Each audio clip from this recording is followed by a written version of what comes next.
La femme savourait un dîner simple toute seule. Mais à sa grande surprise, son ex-mari et sa famille sont venus pour se moquer d'elle. Mais la femme les regardait comme s'ils étaient des idiots. Ce qui a mis en colère ceux qui étaient venus la ridiculiser. Ils ne comprenaient pas pourquoi, malgré leur provocation, elle restait complètement impassible. Ils continuèrent à la provoquer en disant que leur fille allait bientôt célébrer ses fiançailles avec un célèbre milliardaire.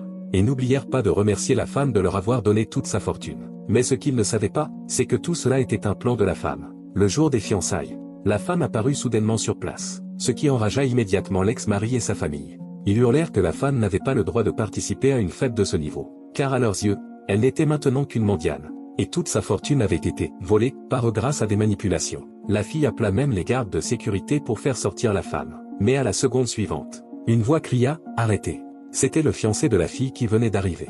L'ex-mari et sa famille changèrent immédiatement d'attitude et commencèrent à l'aduler, affirmant que la femme était une mendiane, qu'elle avait volé une invitation, et qu'elle gâchait l'ambiance de la fête. Mais à la grande surprise de tout le monde, le fiancé se tourna vers la femme et l'appela « Maman ». Tout le monde fut choqué. Et ils commencèrent à se demander s'il ne s'était pas trompé de personne. Pourquoi un homme si riche et bien établi appellerait-il une femme de quartier « maman ». Le fiancé, avec un sourire amer, expliqua qu'il ne pourrait pas reconnaître sa propre mère, et que la femme l'avait recueilli lorsqu'il était orphelin. Elle l'avait élevé avec soin, et l'avait soutenu dans ses études et ses projets professionnels, ce qui lui avait permis de réussir et de devenir l'homme qu'il était aujourd'hui. Mais, malgré la vérité, l'ex-mari et sa famille ne cessaient de se défendre, en affirmant que c'était la femme qui les avait trompés. Pour eux, l'objectif restait de réussir le mariage à tout prix, même si cela signifiait ignorer toutes les manipulations qu'ils avaient faites. Cependant, à ce moment-là, une troupe de travailleurs fit irruption dans la salle de réception, bien qu'ils aient réussi à prendre possession de l'entreprise de la femme.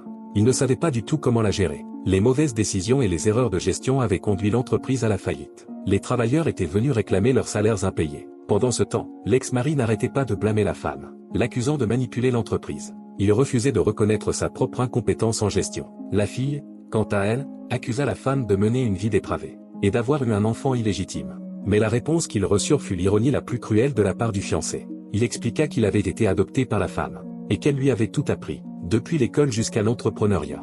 Il lui en était profondément reconnaissant. Ainsi, la situation prit un tournant inattendu, et personne ne pouvait prédire ce qui allait se passer ensuite.